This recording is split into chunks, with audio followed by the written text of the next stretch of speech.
Hello friends, welcome to the Animesh Sharma classes. देखिए, हमने एक सीरीज़ शुरू की थी मैथमेटिक्स के लिए। हमने ग्रुप थ्योरी का लेक्चर किया था पहले वाले भाग में, और जैसा कि आप जानते हैं कि फर्स्ट वाले लेक्चर पे one of the most important topic useful for CSIR UGC net mathematics exam, IIT JAM exam, GATE mathematics, MSc और MA इन मैथमेटिक्स, BSc और BA इन मैथमेटिक्स, इन सभी क्लासेस के लिए, एग्जाम्स के लिए यूजफुल जो ग्रुप थ्योरी का पार्ट है, जो जनरली एब्स्ट्रैक्ट एल्जेब्रा या तो फिर मॉडर्न एल्जेब्रा का पार्ट होता है, उसे हम कंटिन्यू कर रहे हैं इस लेक्चर पे। ठीक है, मेरा नाम डॉक्टर अनिमेश कुमार शर्मा है और मैं आपका फिर से एक बार स्वागत करता हूं अनिमेश शर्मा क्लासेस पे। यदि आप मेरा वीडियो फर्स्ट टाइम देख रहे हैं तो मैं आपको रिक्वेस्ट करूंगा कि आप मेरा YouTube channel Animesh Sharma classes, इसको आप सब्सक्राइब करें। चैनल लिंक नीचे गिवन है। साथ ही साथ यूट्यूब चैनल पे मैंने जून 2018, दिसंबर 2018, जून 2019, दिसंबर 2019 में CSIR नेट में के सिलेबस के अकॉर्डिंग यूनिट 1 में जो काउंटेबल एंड अनकाउंटेबल सेट्स वाला पार्ट है, उसके जो इंपॉर्टेंट क्वेश्चन आए हैं, उसको इंपॉर्टेंट कंसेप्ट के साथ मैंने डिटेल में एक्सप्लेन किया है। तो आप उसे भी देख सकते हैं, जो आपके तैयारी के लिए बहुत ही हेल्पफुल होगा। ओके, तो आइए आज का लेक्चर कंटिन्यू करते हैं। देखिए, मैं पहले ही आपको बता चुका हूं कि कौन से टॉपिक, ये जो ग्रुप थ्योरी जो टॉपिक है, ये कौन कौन से एग्जामिनेशन में और कौन कौन से क्लासेस पे कवर होता है। CSIR UGC NET mathematical science, IIT JAM mathematics, GATE mathematics, BSc mathematics undergraduate university program, MSc mathematics postgraduate university program, इन सभी में एल्जेब्रा वाले पार्ट में या एब्स्ट्रैक्ट एल्जेब्रा वाले पार्ट में या मॉडर्न एल्जेब्रा वाले पार्ट में ये कवर अप होता है। इस सीरीज का जो फर्स्ट वीडियो लेक्चर था, उस वीडियो लेक्चर में ऑलरेडी हम सेट कवर कर चुके हैं। डेफिनेशन, कंसेप्ट, एग्जाम्पल, कार्डिनलिटी क्या होती है सेट की, सबसेट क्या है, पावर सेट क्या है, नल और एम्प्टी सेट क्या है, इन सभी के इंपॉर्टेंट फैक्ट्स, लॉ या रूल्स इन पे बेस्ड, कार्टेशियन प्रोडक्ट क्या है, रिलेशंस क्या है, काइंड ऑफ रिलेशन। ये जो काइंड ऑफ रिलेशन है, ये जस्ट हमने स्टार्ट किया था, तो यहाँ पे रिलेशन से ही हम कंटिन्यू करेंगे। तो इस वीडियो लेक्चर में हम कवर करने वाले हैं ये टॉपिक्स। यहाँ पे काइंड ऑफ रिलेशन हम कंटिन्यू कर रहे हैं कंसेप्ट के साथ पे। Irreflexive relation, identity relation, asymmetric relation, antisymmetric relation, transitive relation, equivalence class, partial order relation, partition of a set and fundamental theorem on equivalence relation, ये सारा पार्ट हम इस लेक्चर में कवर अप करने वाले हैं, जो बहुत यूजफुल होगा आपके प्रिपरेशन के लिए। तो चलिए कंटिन्यू करते हैं। सबसे पहले देख रहे हैं irreflexive relation. Irreflexive relation, a subset S of A cross A, Cartesian product. Okay, a subset S of Cartesian product of A, that is A cross A, is irreflexive if for all A belongs to A। ये element है और capital letter में हम set को denote करते हैं। ये previous lecture में मैं ऑलरेडी डिस्कस कर चुका हूँ। जो ये वीडियो फर्स्ट टाइम देख रहे हैं तो वो चैनल के फर्स्ट वाले लेक्चर, और वैसे भी इस वीडियो लेक्चर के डिस्क्रिप्शन में लिंक प्रोवाइड करा दिया गया है। तो आप वीडियो लेक्चर 1 पे जा करके आप जो बेसिक पार्ट है उसको भी देख लीजिए, आपको उससे बहुत हेल्प मिलेगी इस लेक्चर के सारे नोटेशन, कंसेप्ट को समझने में। ओके, तो a subset S of A cross A is irreflexive if for all A belongs to A, implies that AA not belongs to S, that is S, subset S is irreflexive relation on set A if no element of A related to itself।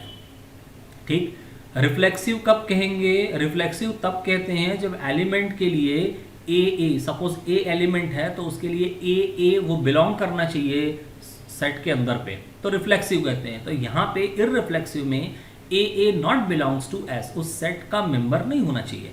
वहाँ पे था कि element of A related to itself, तो ठीक है, वो element खुद से रिलेटेड होना ज़रूरी है, यानी ए यदि ऐसा एलिमेंट मिल रहा है, तो ये एलिमेंट यदि मिल रहा है तो यही तो हमारा रिफ्लेक्सिव का डेफिनेशन था, रिफ्लेक्सिव रिलेशन हमने देखा था प्रीवियस लेक्चर पे। ये बिलोंग नहीं करेगा एस को, तो यही क्या हो जाएगा, इररिफ्लेक्सिव रिलेशन हो जाएगा, इररिफ्लेक्सिव। ठीक बात है, ये इररिफ्लेक्सिव रिलेशन के लिए हो गया, no element of A related to itself. अब देखिए इसकी प्रॉपर्टीज क्या है वो एक बार हम देख लें।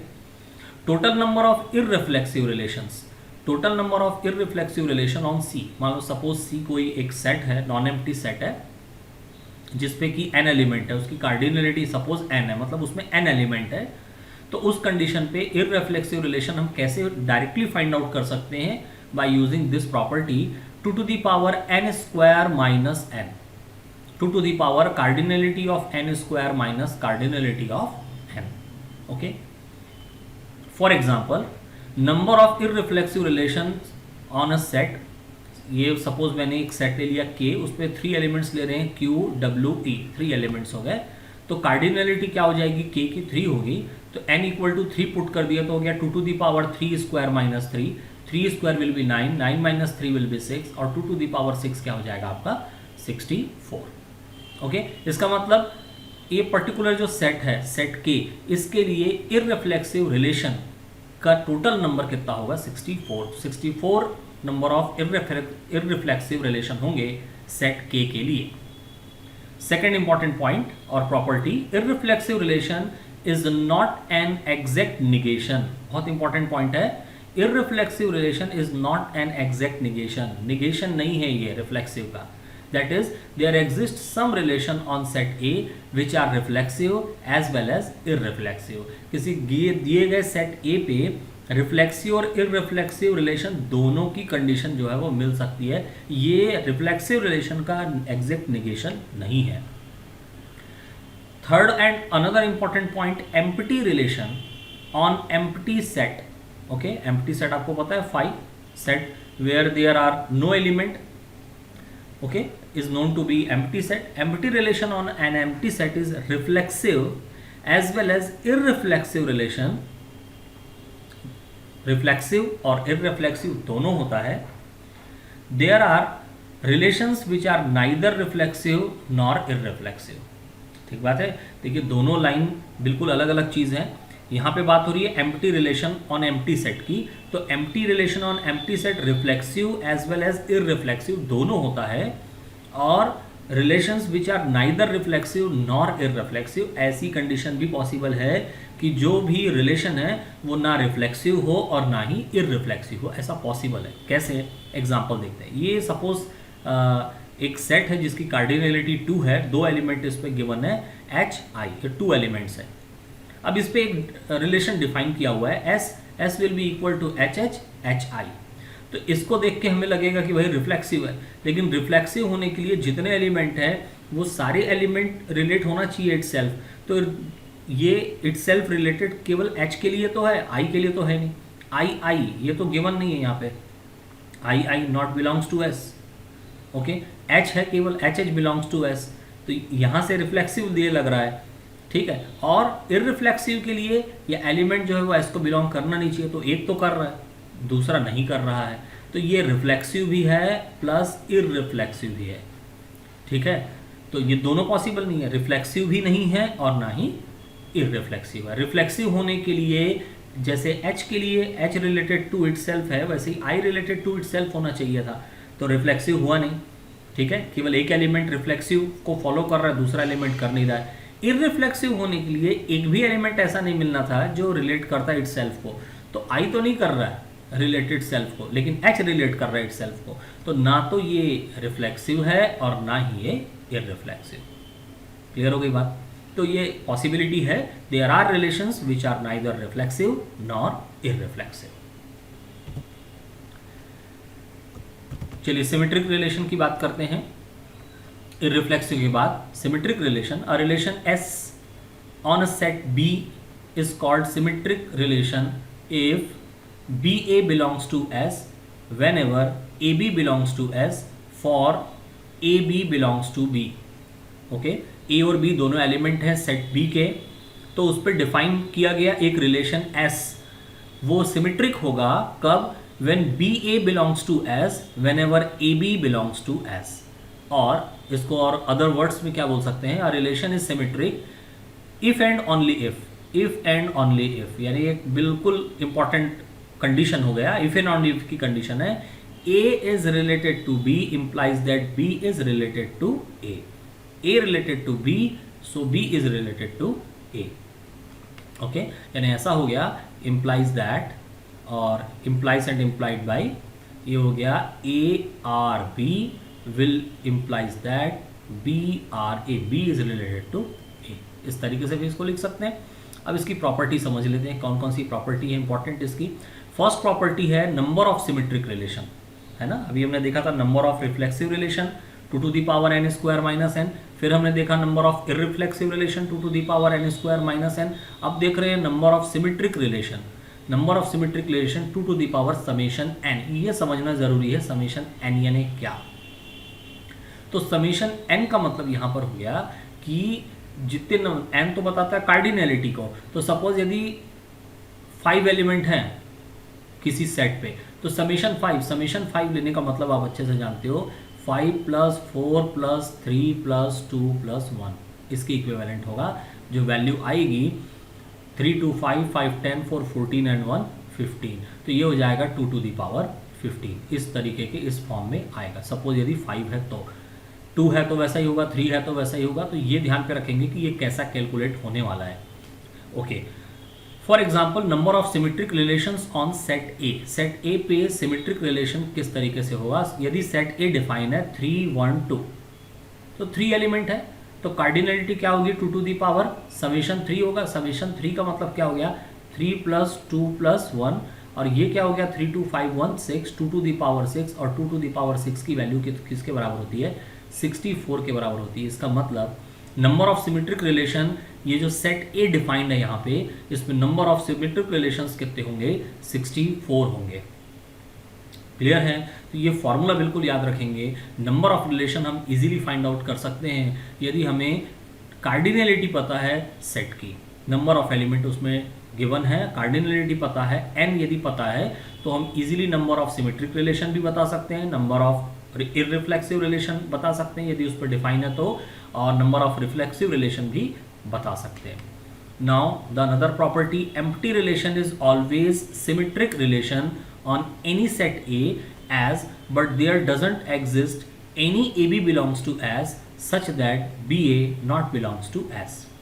Empty relation is always symmetric relation. देखिए एम्प्टी रिलेशन वो हमेशा सिमेट्रिक रिलेशन होता है, as but there doesn't exist any A B belongs to S such that B A not belongs to S. अब देखिए एम्प्टी रिलेशन में तो जो एलिमेंट है वो एम्प्टी होगा, एम्प्टी सेट पे डिफाइन रहता है जनरली, तो इसलिए बताया जा रहा है कि there doesn't exist any A B belongs to S such that B A not belongs to S. Clear है। ये एम्प्टी रिलेशन के बेस पे कंडीशन बताई जा रही है। Identity relation is symmetric relation. देखिए वो सिमेट्रिक रिलेशन ही है, but there exist some relations which are symmetric but not identity. Symmetric but not identity, देखिए बिल्कुल इंपॉर्टेंट कंसेप्ट है। Identity relation is symmetric relation, but there exist some relations which are symmetric but not identity. Identity relation symmetric होता है, identity relation symmetric है, identity relation हमेशा symmetric है, लेकिन कुछ ऐसे रिलेशन, ऐसे सिमेट्रिक रिलेशंस पॉसिबल हैं कि सिमेट्रिक तो है लेकिन वो आइडेंटिटी नहीं होगा। आइडेंटिटी टू सिमेट्रिक ये पॉसिबल है, बिल्कुल पॉसिबल है, but symmetric is always identity ये नहीं कह पाएंगे, क्योंकि कुछ ऐसे रिलेशंस मिलेंगे जो सिमेट्रिक तो हैं लेकिन आइडेंटिटी नहीं है। जैसा कि एक एग्जांपल देख लेते हैं। ये r डैश डिफाइन है 1 2 3, और रिलेशन कुछ इस तरीके से है 1 2 2 1, be a relation on A, then R dash is symmetric relation on A but not identity relation। तो यहाँ पे देखो ये सिमेट्रिक तो है, AB and BA के फॉर्म में है, A is related to B and B is related to A but not identity relation, क्योंकि ये एक जो मेंबर है इसके लिए कोई यहाँ पर एक्स्ट्रा वैल्यू डिफाइन नहीं की गई है। ठीक है, तो बस आपको मेनली आइडेंटिटी रिलेशन के लिए ये जो कंडीशन है वो अच्छे से याद रखनी है। क्लियर हो गई बात। और ये उसका एक एग्जाम्पल ही, इस तरीके का काउंटर एग्जाम्पल यदि आपको कहीं पे मिलता है तो समझना है आपको कि ये सिमेट्रिक तो है बट आइडेंटिटी नहीं है। क्लियर? नेक्स्ट रिलेशन है असिमेट्रिक। ओके, असिमेट्रिक रिलेशन की बात कर लेते हैं। अ relation S on a set B is called asymmetric whenever AB belongs to S. B implies that BA not belongs to S. For AB belongs to B, that is the relation is asymmetric if and only if A is related to B implies that B is not related to A. ठीक है, symmetric में ये दोनों था, AB belongs to S, BA belongs to S. यहाँ है A is related to B, but B is not related to A. B is not related to A. ये बताया जा रहा है यहाँ पे। तो ये यदि कंडीशन आई तब आप क्या बोलोगे, वो असिमेट्रिक है, असिमेट्रिक रिलेशन है। Total number of asymmetric relation, तो ये जो है वो क्या है, वहाँ पे था समेशन n, यहाँ पे आपका 3 to the power summation n minus one हो जाएगा। Summation n minus one, 3 to the power summation और sigma n minus one. n आप बहुत अच्छे से जानते हो, दिए गए नॉन एम्प्टी सेट की क्या हो जाएगी, cardinality. Number of asymmetric relations on a set K is 27। देखिए कितना एलिमेंट है, 3 एलिमेंट है। यहाँ कैसे हो जाएगा, 3 to the power n minus one, n यानी 3, 3 माइनस वन हो गया 2, समेशन 2 हुआ, समेशन 2 यानी हो गया 2 प्लस 1 यानी हो गया 3 टू द पावर 3, और 3 टू द पावर 3 क्या हो जाएगा 27। तो यही यहाँ पे गिवन है।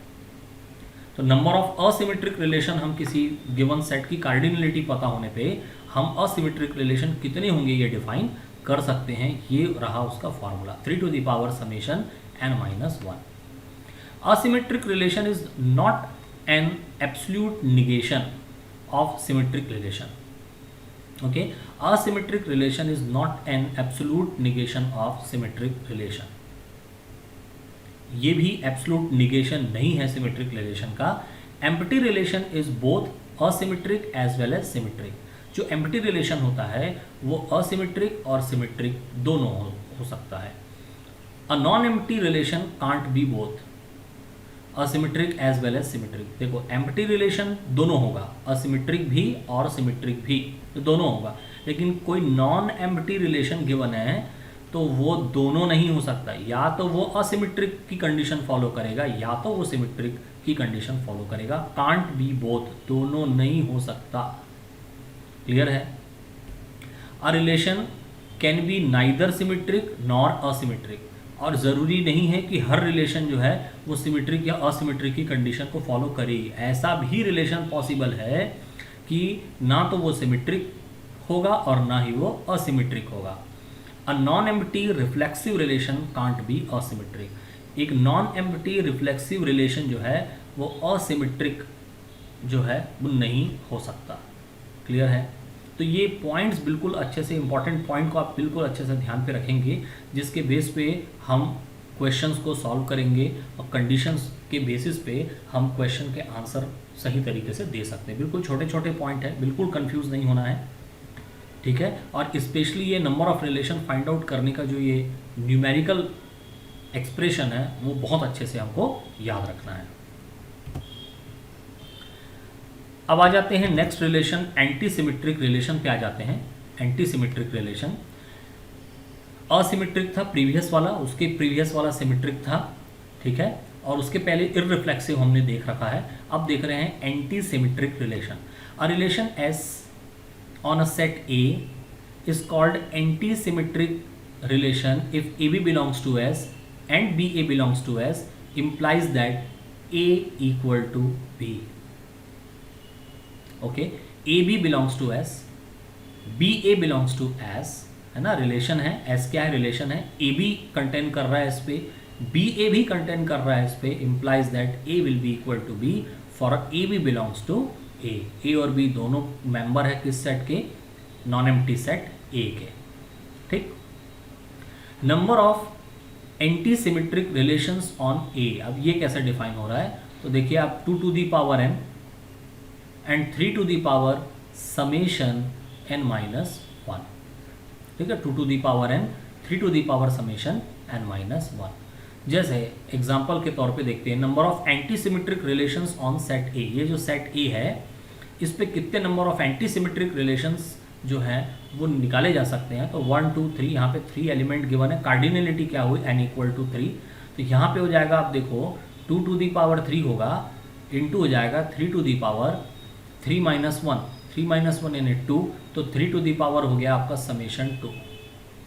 समेशन 2 का मतलब 3 होगा, 2 to the power 3 into 3 to the power 3, यानी इसको ऐसा लिखा जा सकता है 2 इंटू 3 टू दी पावर 3, मतलब क्या हो जाएगा 6 टू दी पावर 3। तो 6 टू दी पावर 3 मतलब कितना हो जाएगा 216। तो यानी number of anti symmetric relations on set A with element 1 2 3, that is cardinality of the non-empty set A will be 3. In that case the number of anti-symmetric relation is 6 to the power 3 or 216। तो इस तरीके से हम इस expression की help से number of anti-symmetric relation define कर सकते हैं। Empty set is always anti-symmetric. Okay, empty set is always anti-symmetric. A relation is anti-symmetric if and only if, biconditional, if there are no pairs of distinct elements A and B with A related to B and B related to A. Clear?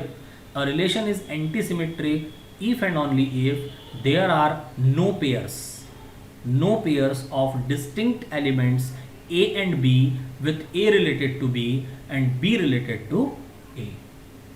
The terms symmetric and anti-symmetric are not opposite. Symmetric and anti-symmetric term एक दूसरे के opposite बिल्कुल नहीं है। A relation can be both symmetric and anti-symmetric, दोनों हो सकता है। Okay? If y belongs to A, then relation S equal to AA BB is both symmetric and anti-symmetric. Clear ये बात? तो ये सिमेट्रिक को भी शो कर रहा है और एंटी सिमेट्रिक को भी शो कर रहा है। तो इसीलिए बोल रहे हैं कि सिमेट्रिक और एंटी सिमेट्रिक दोनों एक दूसरे के अपोजिट है, ये नहीं बोल सकते। सिमेट्रिक और एंटी सिमेट्रिक में, सिमेट्रिक और एंटी सिमेट्रिक कोई एक पर्टिकुलर रिलेशन में ये पॉसिबल है कि वो सिमेट्रिक भी हो और एंटी सिमेट्रिक की कंडीशन को भी फॉलो करे। क्लियर है? तो ये एंटी सिमेट्रिक रिलेशन हो गया।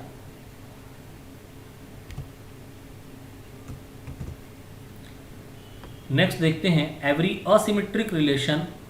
एवरी, देखिए वर्ड को बिल्कुल समझेंगे। Every asymmetric relation is anti symmetric as well but not converse.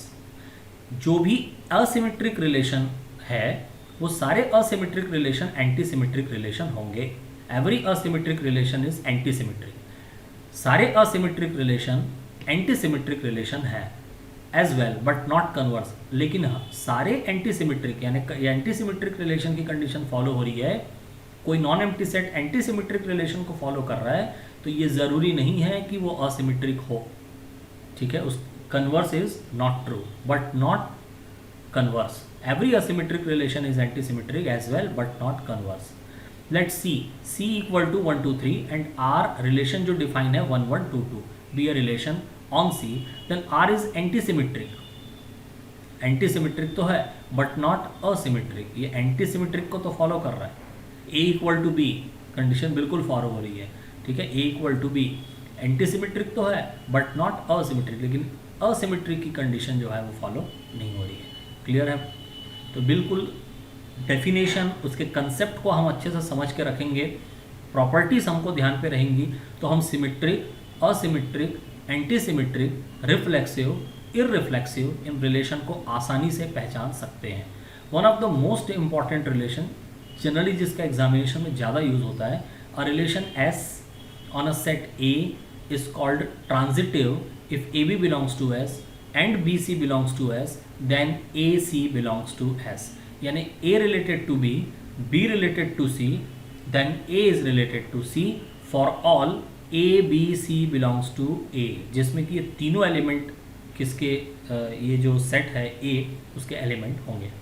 ठीक है, ये S कोई रिलेशन है यदि वो सेट A पे इस तरीके से डिफाइन है कि उस पर एलिमेंट AB ये भी अवेलेबल है, BC ये पेयर भी अवेलेबल है, तो डेफिनेटली उस पर A और C रिलेटेड भी डिफाइन होगा। यही ट्रांजिटिव रिलेशन का स्टेटमेंट है। Empty set is always transitive relation. Okay, if S is subset of Cartesian product of A, be a relation. Failing to be transitive, it must have at least one pair of ordered pair like AB and BC belongs to S and AC not belongs to S. ठीक है, यदि ये pair available है ना, relation S जो Cartesian product A by A का subset होगा, वो failing to be transitive, it must have at least one pair of ordered pair like AB and BC belongs to S and AC not belongs to S. ठीक बात है। Equivalence relation, any relation on a set A that is a subset of A cross A is called an equivalence relation. Okay, equivalence relation. Any relation on a set A that is a subset of A cross A is called an equivalence relation if it is reflexive, symmetric and transitive. देखिए, कब किसी relation को equivalence relation कहेंगे? यदि वो तीन relation की condition को फॉलो करता हो, वो रिफ्लेक्सिव होना चाहिए, वो सिमेट्रिक होना चाहिए और वो ट्रांजिटिव होना चाहिए। यदि ये तीन रिलेशन की कंडीशन फॉलो करता है कोई given relation non empty set ए पे, तो वो क्या कहलाता है? इक्विवेलेंस रिलेशन कहलाता है। जितने हमने रिलेशन देखे हैं उसमें से तीन relation, reflexive, symmetric and transitive. Reflexive है, इररिफ्लेक्सिव नहीं है, ध्यान देंगे।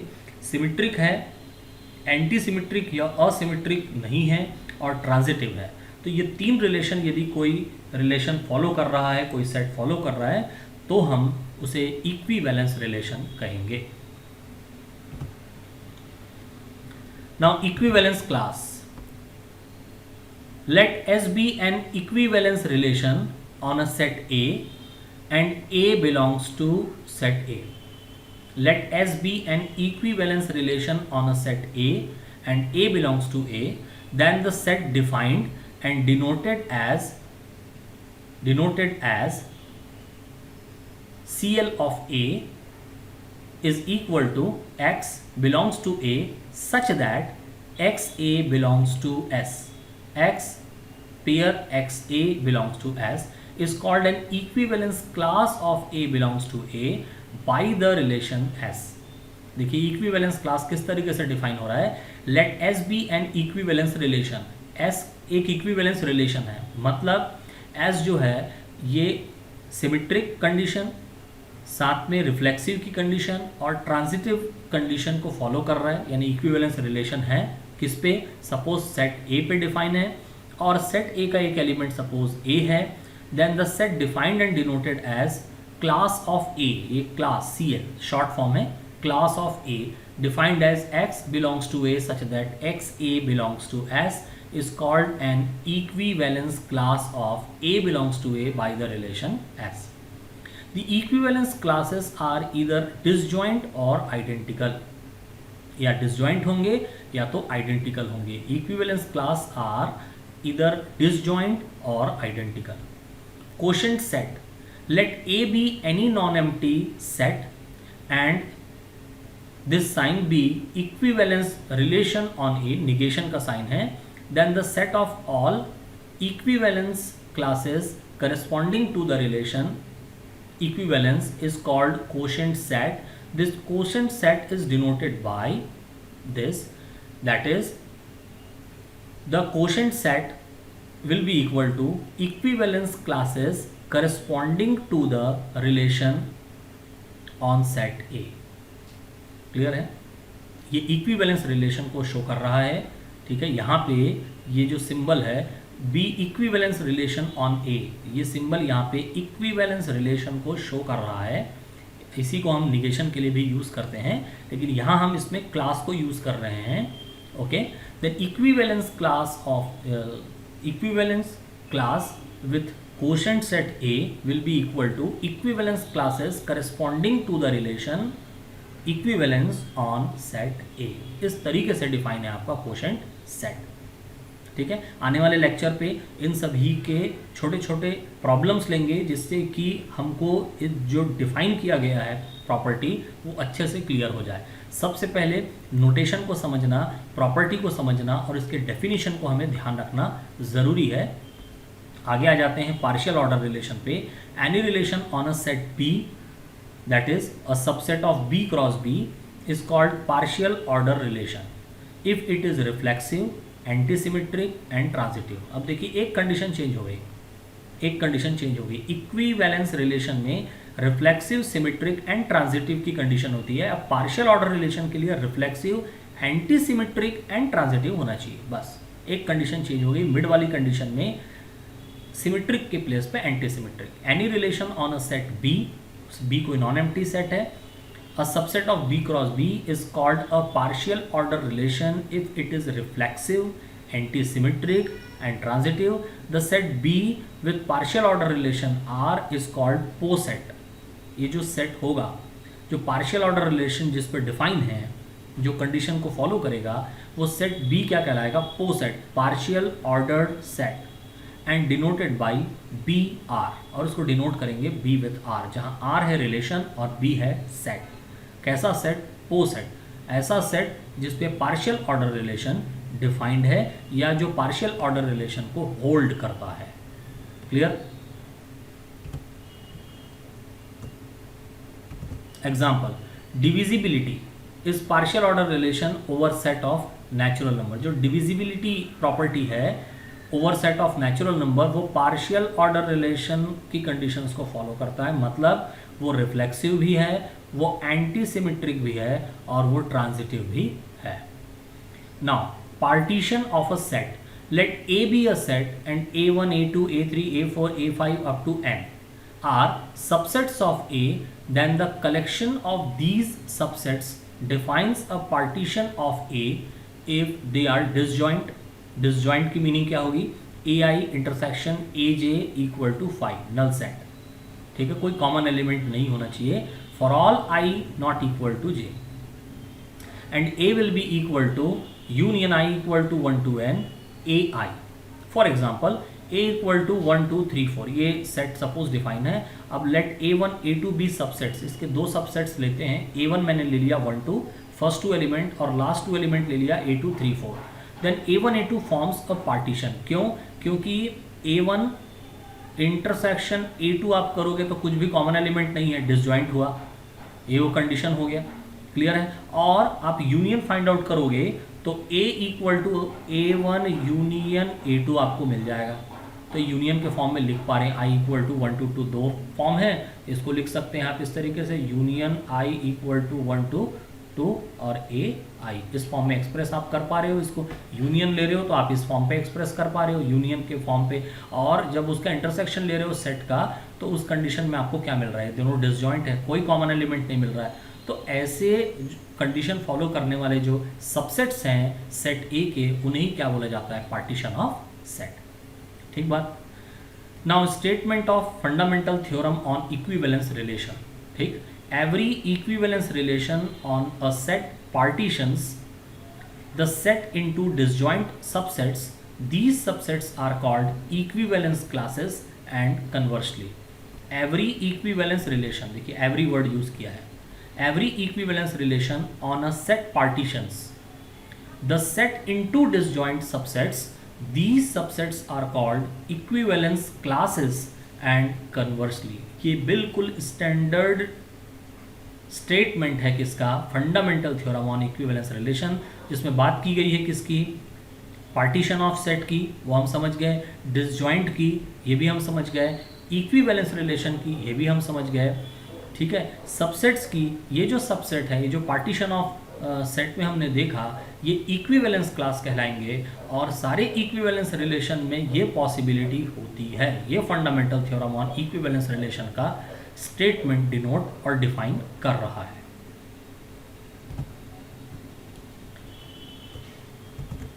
If R is an equivalence relation on A, if A belongs to A, then by equivalence class of A written as class of A or A class A or A bar, we mean class of A equal to X such that x belongs to A such that x is related to element A.